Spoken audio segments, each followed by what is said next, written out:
All right. Good morning. So welcome to Devox UK.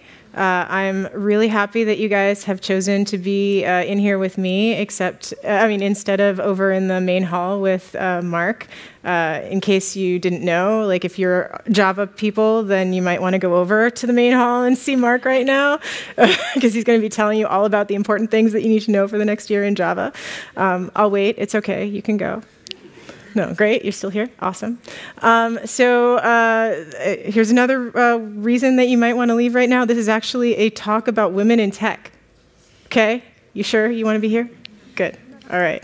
So this talk is something that I've been working on for about 30 years.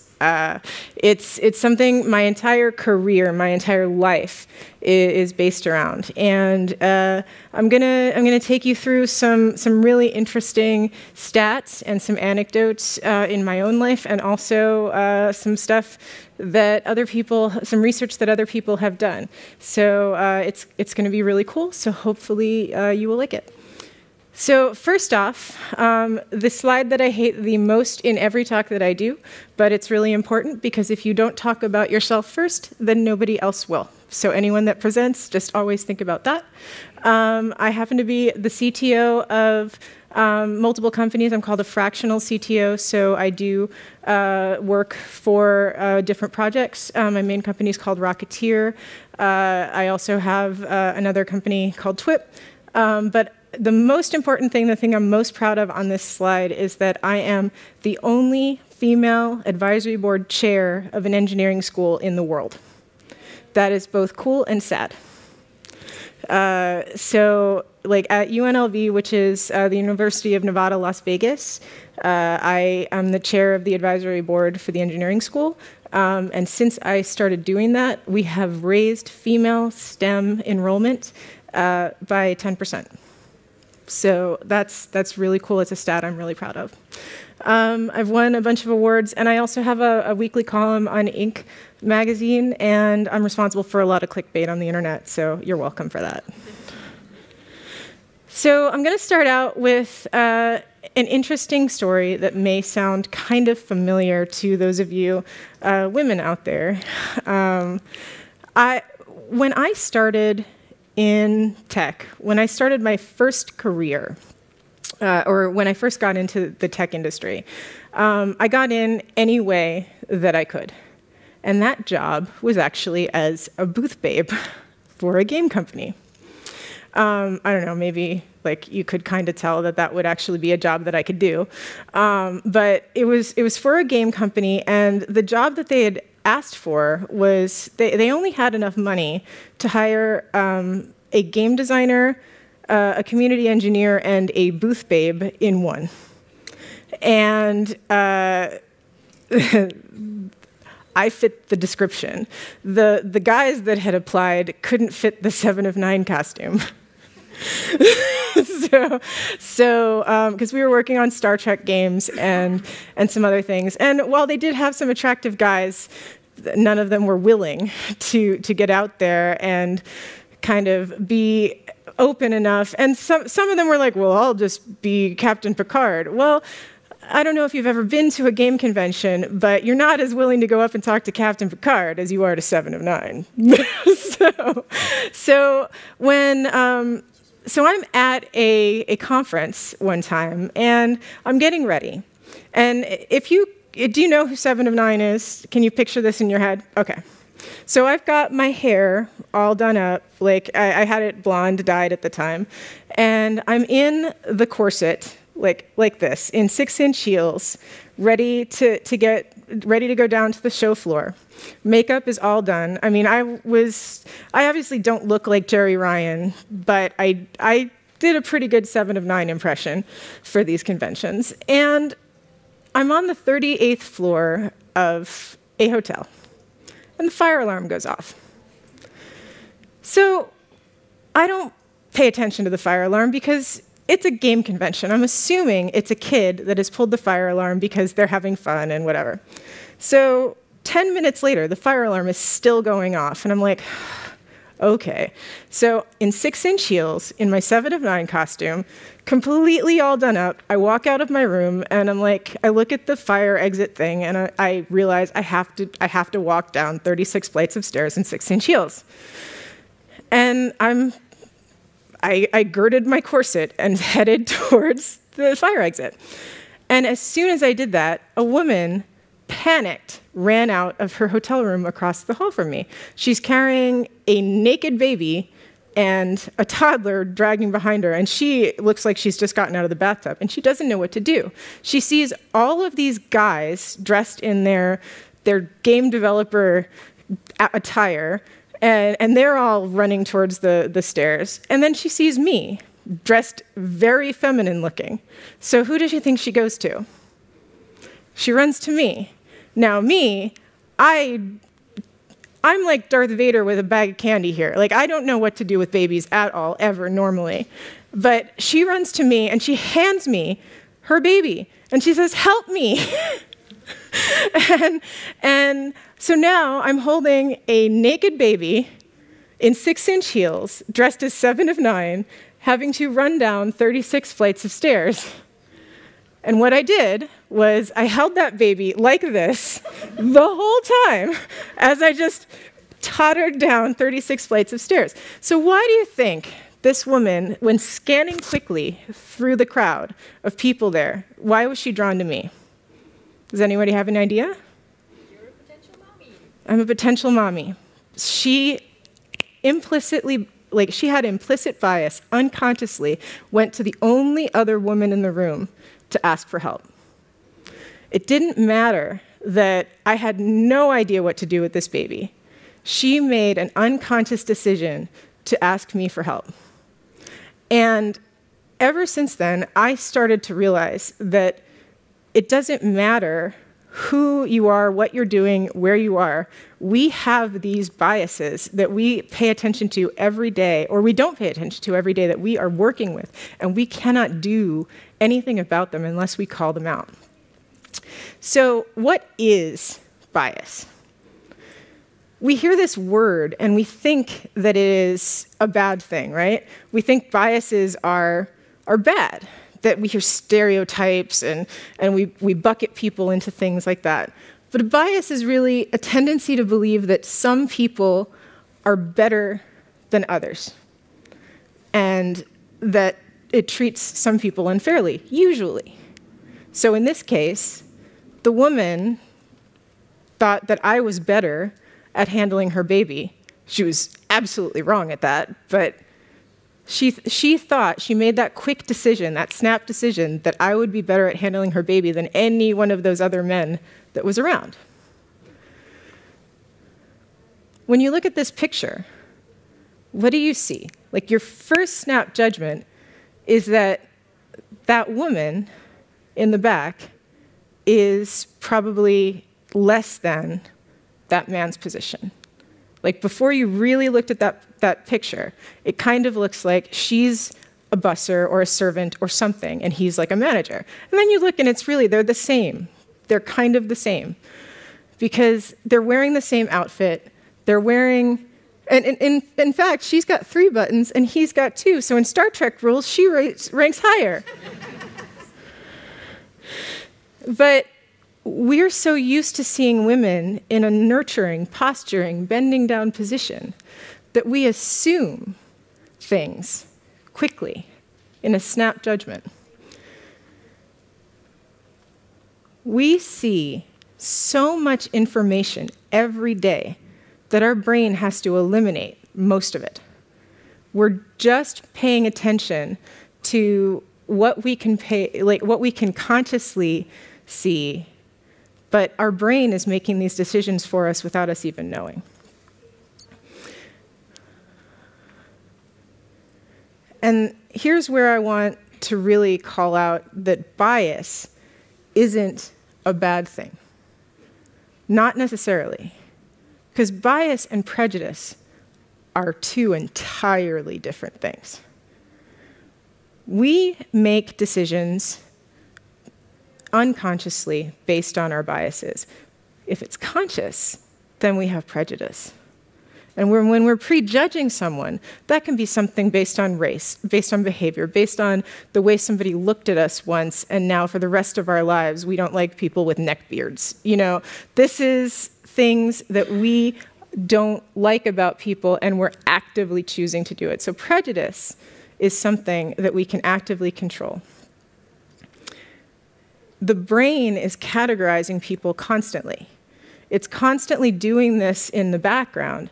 And when it happens, we don't even know why we're doing this. So I wasn't going to tell this story, but it actually happened yesterday to me in the airport. My flight was canceled. Did anyone come from somewhere else and have to deal with flight delays yesterday? Yeah. So there was an air traffic control strike in France, and my flight got canceled. So the only way that I was able to rebook was because I happened to have elite status on the airline, so I was able to get quickly through on a line. But I noticed that there was somebody that looked exactly like my brother that was also in the queue.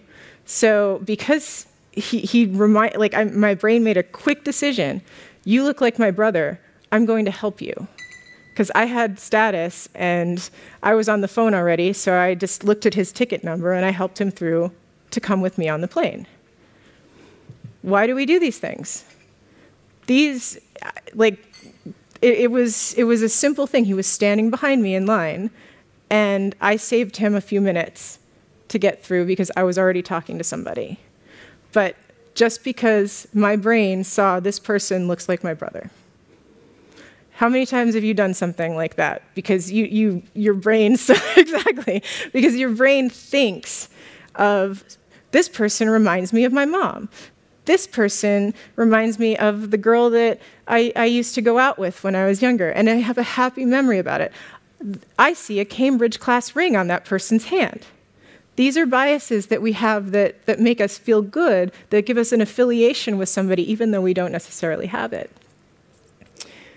And it takes place instantly. We suddenly have an affiliation. Our brain has categorized it, and now forever, that person, that thing, that place is in the good side or the bad side. And we can't change that. The brain's categorized it. And that's unconscious. Now, when we think about why men and women have different roles, you notice that things start early on. Whether you're raising a child to be androgynous, to not care about girl things or boy things, whether you're very careful to use gender-neutral pronouns, or to allow boys to play with dolls and girls to play with Matchbox cars and all of that, you're still going to find that after a certain age, they're going to say, that's a girl thing, that's a boy thing. Boys are going to stop wanting to go to ballet. Girls are going to want to stop going to taekwondo and things like that. Not all of them, but in general, that happens because around us, we're seeing things in society that you can't control. Things like this that are pervasive, and we can't stop the kids from seeing them. It's a societal issue. It is something that is unconsciously in our Western minds. Now, the Eastern thought is completely different, but because we are mostly Western people in here, this is the kind of thing that we have grown up with. I know this is antiquated, but it's still in our social consciousness. And the thing that really gets me here is in STEM, boys invent things. Girls use the things that boys invent. If we are growing up with that underlying social unconscious bias that it's not okay for girls to invent something, then how can we overcome that?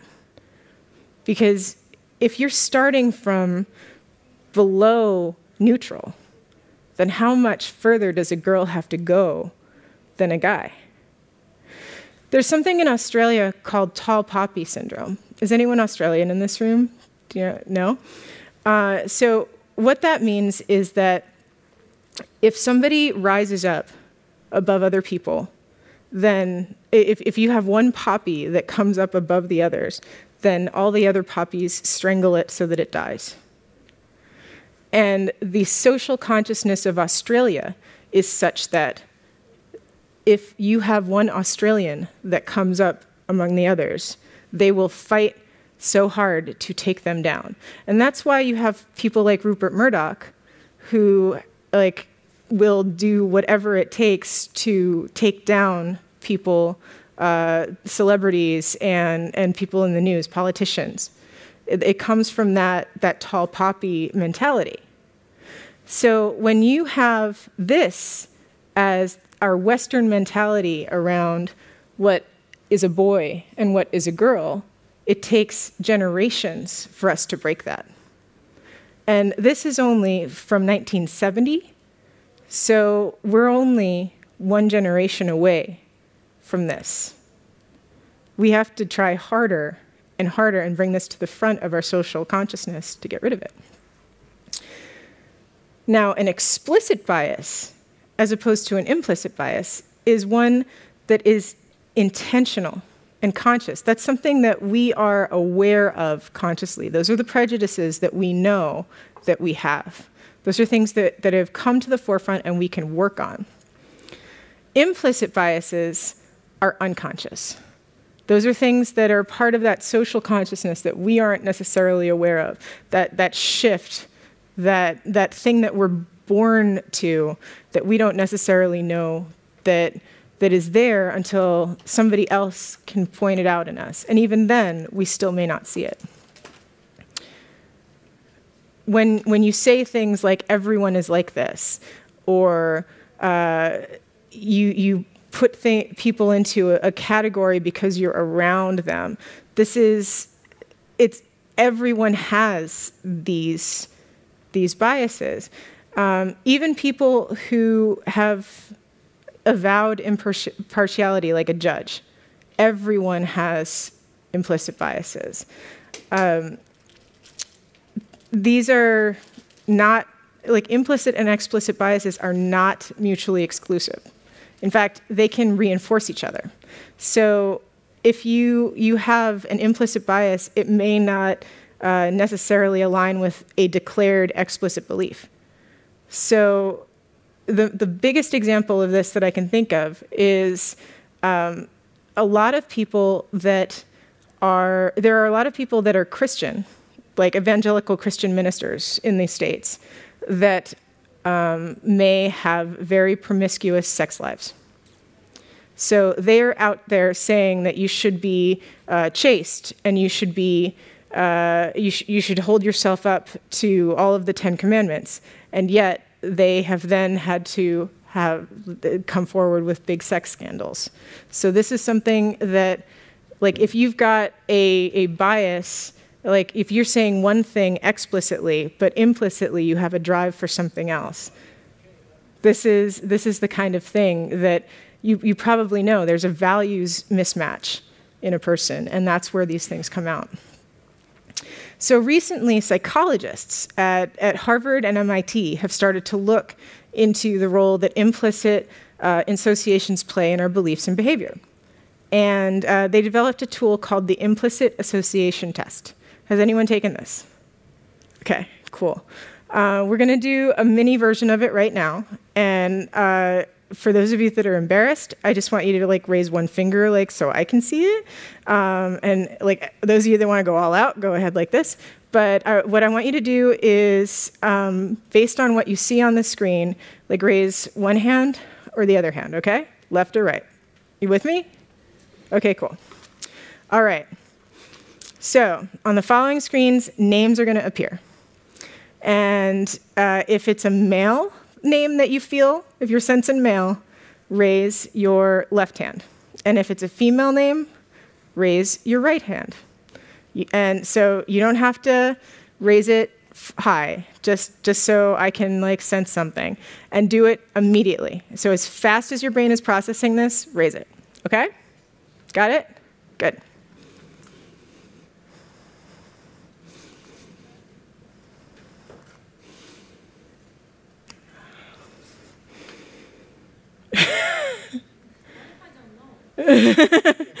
That's fine too. So that's interesting because I heard an accent.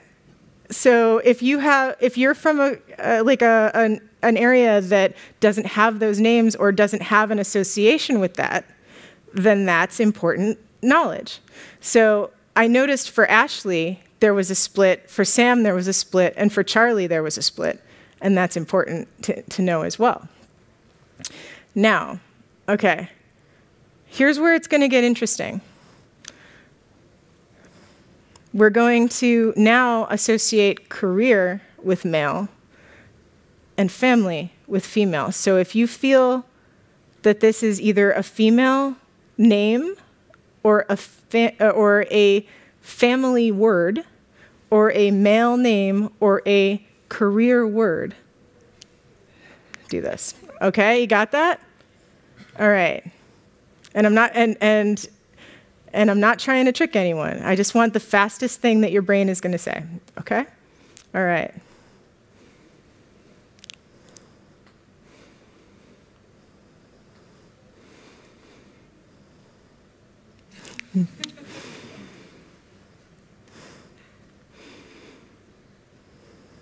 All right.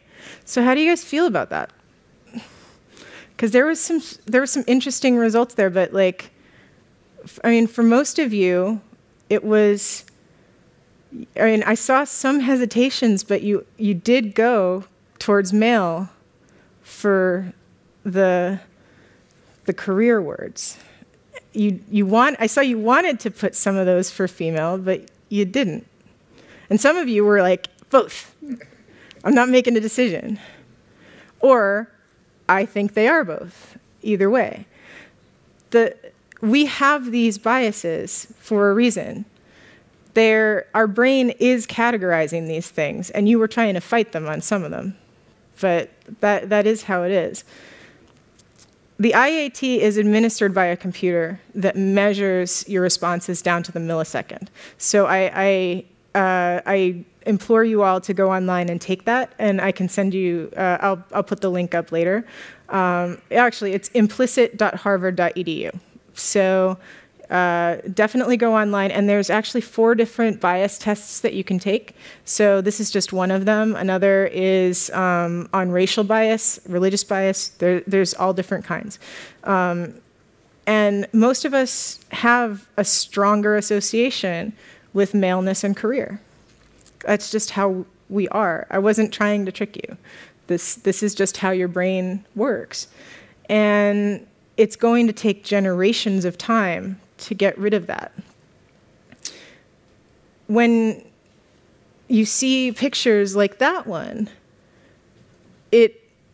our brain immediately thinks that it's the man teaching the women how to do something. I mean, it's a stock photo, so it could be anything. But like, the first thing that our brain interprets is man teaching woman how to do stuff.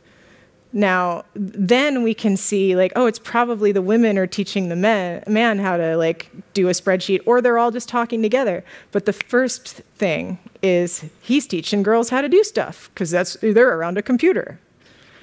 And it's going to take a long time for us to see no bias in that at all.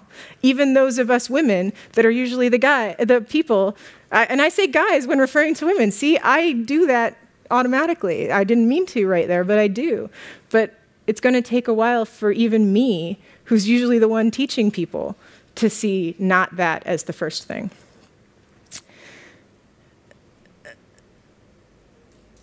When we are trying to solve this, we come up with all sorts of stupid solutions. There's just nothing that, I mean, and the problem is nobody knows what the right thing to do is. Nobody knows how to solve this problem. Like, I mean, part of the reason that I was asked to be on the UNLV advisory board in the first place, and first it was as just a member, but then I was asked to chair it. Part of it was just because I'm a token female in tech. And how many women here are the token female in stuff? Yeah. And a lot of women are like, no, I don't want to be the token female. But realistically, if you don't accept those positions, then women aren't going to have role models in high positions to look up to. And because I accepted that, now there are women who are looking up to me and joining the ranks and joining the program and staying with it. And our graduation rate has gotten higher.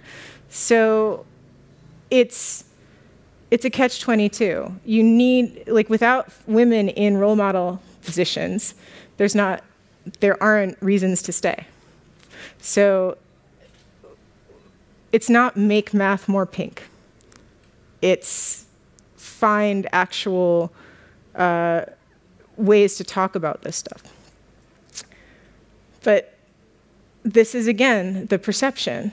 There's a great Pantene ad that I've linked to online that shows the way that we talk about women and men doing exactly the same thing. I'm sure some of you have seen it, especially the women in this room, where if a woman is assertive, she's called a bitch, and a man is called, like, bossy. I mean, no, a woman's called bossy, and a man is called, like, strong. And, like, the words that we use for the exact same behaviors are very telling. So if women don't want to put up with that behavior, then they just leave and they go home and they have babies and they're like, I'm out.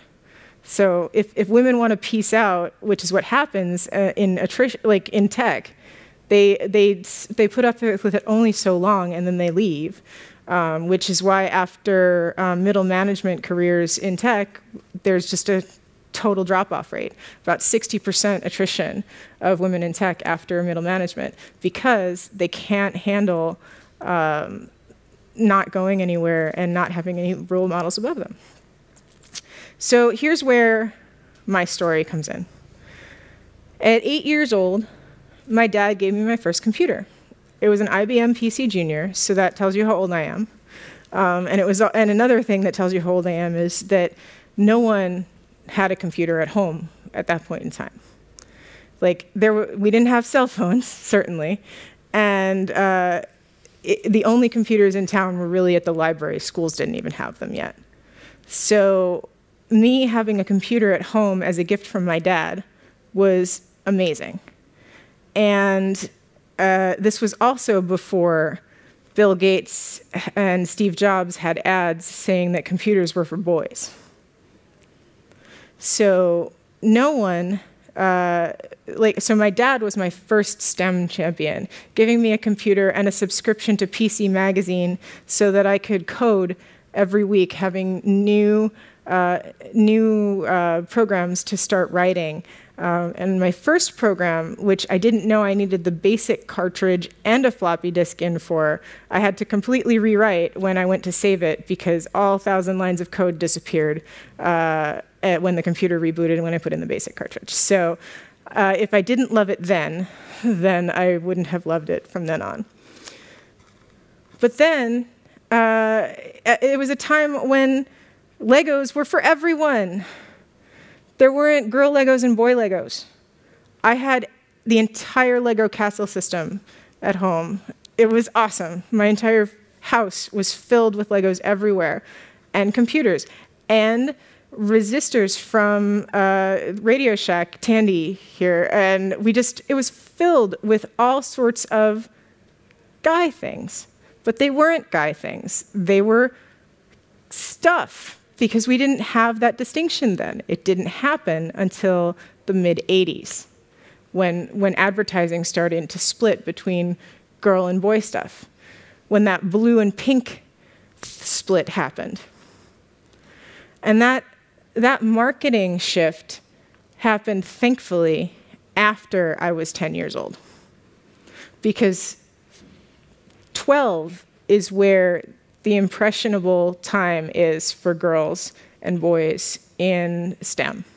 That's where science has shown, research has shown that they drop off. If their interest hasn't peaked by 12, they will never be interested. And even, like, they could come back later in their career and become interested, but it has to have been something that sparked them earlier, before they were 12 years old.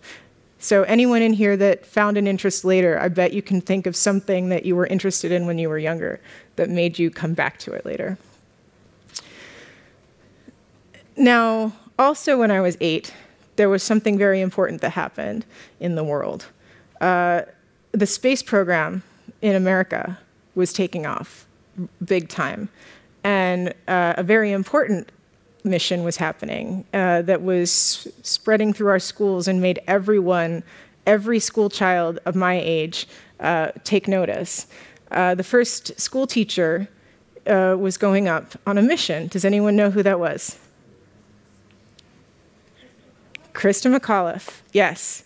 So Krista McAuliffe, for about 8 months before her scheduled mission, like everyone in school across the United States had special classes like supplements that they were going to do so we could learn about the mission, because everyone in school in the USA was going to be watching this mission on TV.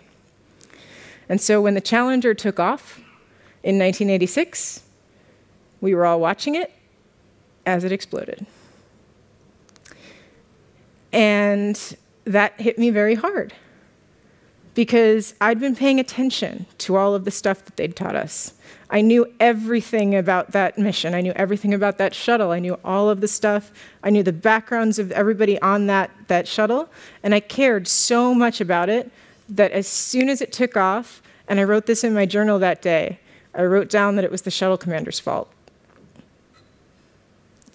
And from that day on, I wanted to be a shuttle commander at NASA, because I wanted to make the choice. I wanted to be the one that made the choice for go or no go.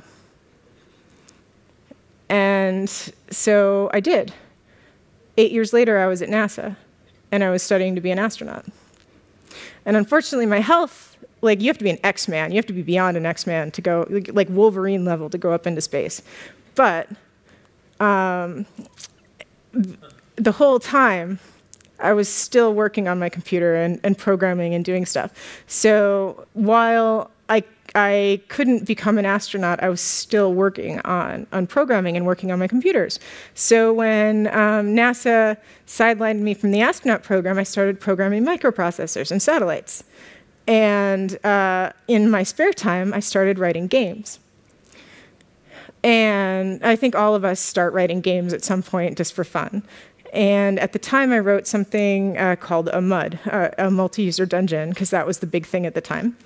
And mine was a space-themed one, because, duh, I was at NASA, and that was what I knew.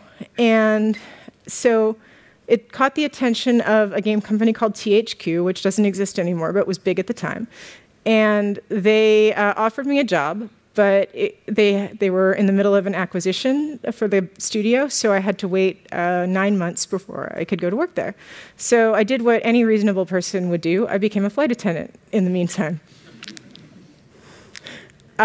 which was useful because, again, I needed some managerial skills. I mean, I'm a person that had spent 8 years straight, got to NASA at 16, I basically had no social skills whatsoever. So becoming a flight attendant was probably the best thing I could do in my life.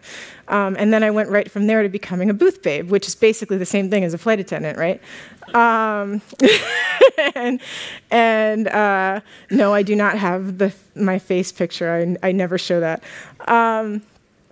But so what I did was, for THQ, was I designed a game called Chronex, another game called Star Trek Conquest Online, and most importantly to this story, a game called WWE with Authority. Does anyone know who that is? It's a guy called Vince McMahon. He is the president of the WWE and the CEO and all of that. And I was in a meeting with him. He was on the phone, so he wasn't there in person. And when he heard my voice pop up telling him what we were going to do, he's like, "Wait, is that a lady?" And then, like, everybody around the table got quiet. And he's like, "Is there a lady working on my game?" And everybody was like, "Yeah." And he's like, "Oh, that's not going to do." And we're like, "What?" He's like, "Her name's Larry." And we're like, what? Because it was an online game. And Vince knew his players. He knew that if Heather logged in, she would be eaten alive by his players. And so from then on, for his game specifically, my name was Larry. And one time I accidentally logged in with my admin Heather character, and I was heckled like crazy. He was smart. He knew who his user base was. So that one meeting with Vince McMahon had completely shifted my perception of the user base of people online. He knew it so well, so intimately. I mean, the guy's a billionaire. He is one of the smartest CEOs out there. Like, he plays this terrible, terrible person. And from what I know, he's also a terrible person in real life. But he's very, very brilliant. And it was just that chance meeting when I was 23 that completely shifted this. So what I did was I started doing research from then on. And every time I would send out an email from then on, I would either send it out as Larry or I would send it out as Heather. And I would send the exact same answers. Because it was obviously still me, so why wouldn't I be sending the same things? And with tech support, you're basically sending the same answer anyway. So you're sending snippets of, here's how to answer something. So what I learned was when Larry sent something out, people said, thank you, goodbye. When Heather said something out, they'd be like, oh, can you tell me why I need to do this? Or, I've already tried that. Or, can I speak to a manager? Across the board. So for the next couple of years I was at THQ, I was running this just on my own, just to see this anecdotally. And every single time, it was between 3 and 5 times more times that I had to send a ticket as Heather. So I started just sending everything as Larry, because it just saved me a lot of time and effort. Then a few years later, I started to start up a customer service department at another company called Evernote. And knowing this, just from the get-go, I created an alter ego called Allan. And I realized that for first-level support, I was just always going to be Allan. Because Allan gets shit done. I even had a backstory that my parents named me after Edgar Allan Poe, because people were going to ask because it was an interesting spelling. So I had this whole thing, and people did, and I talked about it.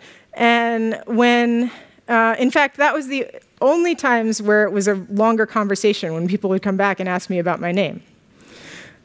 And then when we started to hire more and more people, whenever it was girls' names, I saw this happening again. That the girls had a much lower touch-to-close ratio than the guys, or higher touch-to-close ratio.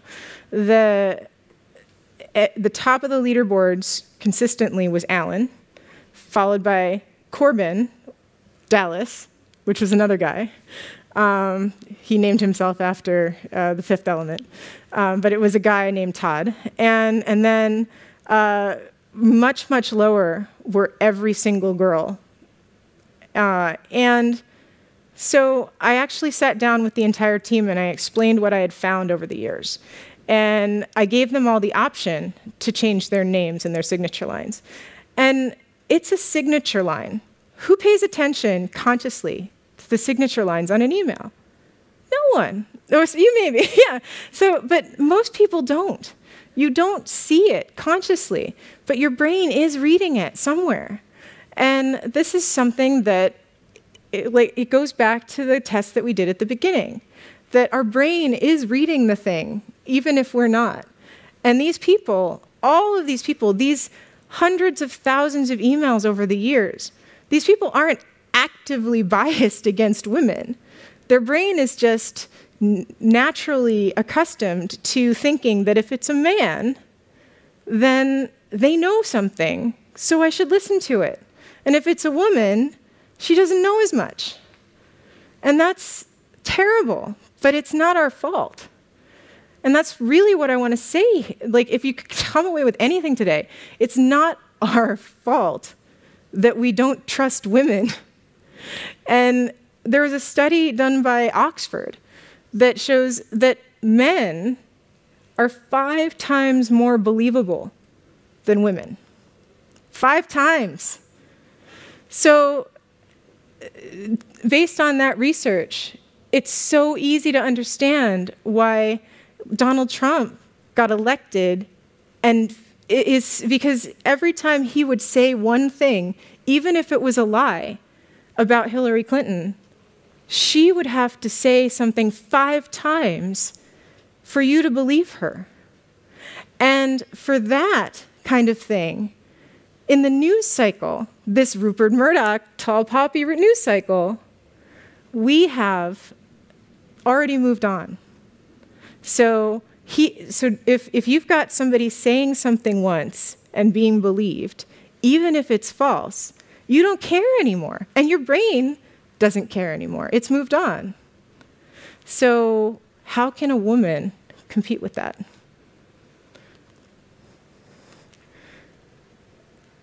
People are 3 times more likely to accept a support answer on the first response. Sorry, I can go back if you want. Now, I'm not the only one that's done research like this. So I'd done this anecdotally for 12 years. I had my own research. That was all I really cared about because metrics are the only things that are important in your own company, right? Metrics equal money, equals revenue, equals everything. But then I started to see that other than Harvard and Oxford and MIT and those guys, that they matter, right? Other companies were seeing the same thing. So WordStream noticed that on their customer satisfaction surveys, their men were getting higher satisfaction scores for the exact same answers again. And no matter what, the men were coming out better than the women every single time for the same results. They're all giving the same answers. And it didn't matter how experienced they were. The men are still, like, the most experienced woman is still lower than the men. So people are simply not responding to women as knowledgeable. And that's not a conscious bias. It's something that is ingrained in our culture that women have to fight against. And we can't do this alone. We need to bring it forward. We need to be conscious about it. We need to call it out when we see it to bring it into that explicit conscious level. And then, unfortunately, not for this group sitting in this room, but maybe in a generation, it won't be unconscious anymore. So, the lack of diversity is what causes the void in positive information. It's if you have a group of people that are all the same, that you grow up with, say you're in a small town and everybody looks the same and everybody thinks like you, and then you try and go out into the world and see more people, then you get scared and you're biased against them, and then you internalize. And now with social media and the internet, we can suddenly spread all of these prejudices and biases to everyone else and see things that we haven't seen before. But now we have so much that we take offense to that it's hard to understand. We've swung so much in one direction that we're on the other side of the fence. And this has happened with the Me Too movement. So because women were so oppressed for so long in one way, now everybody's so afraid to say anything at all. How many men in here, and please be honest, I know you're going to be afraid to be, but how many men in here are now even afraid to talk to women because they're afraid they're going to be taken as harassers? Yeah. I hear that all the time. Because you don't know if you can hug someone hello, or kiss them on the cheeks, or even say good morning without being taken as offense somehow. And with microaggressions, like these are obvious, right? But if you tell somebody, there's so many lists of microaggressions that we have to pay attention to now. It's so difficult to not offend somebody. So if we're trying to fight against basic things like boy versus girl coloring books, and now we have to pay attention to is somebody from Canada because their voice is different, and they happen to be a woman, and all of these things. Like, we should just pick one problem, stay in the lane, and then help that. Like, we've gone back to the society is for everyone, but that's too big of a problem to solve. So we are in a world that is diverse. It is. But ultimately, we are men, and we are women, and we have skills that are awesome. And over time, there was a whole bunch of people that had said that men were better at one thing than others. And we heard that for years and years and years. And that's simply not true for everyone. It's a generalization.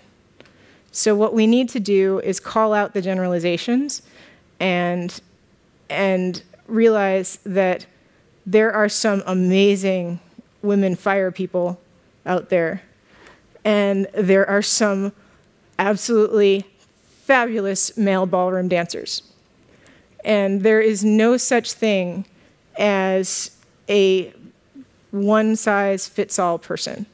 So as soon as we can call our implicit biases and make them explicit, then we can do something about it. So with that, I think we have time for maybe one question. Thank you. So even on your slide where you presented the rating that people gave support people, women would score other women lower than men would score other women. And for example, even in the comparison you did with Donald Trump and Hillary Clinton, there were lots of women that voted for Donald Trump. And is there any sort of desire to try and make women stick to other women rather than say that men are part of the problem? Because unless you guys find a way of actually appreciating what other women do, I think it's more of a case of the total obvious stuff that you see between women than it is between men and women. So the question is, like in basic, if women aren't supporting each other on their own, then how can we help like everybody? I mean, why don't we just start with women supporting everyone before going to everyone supporting everyone? And the issue with that is women absolutely need to support each other, but men need to support each other.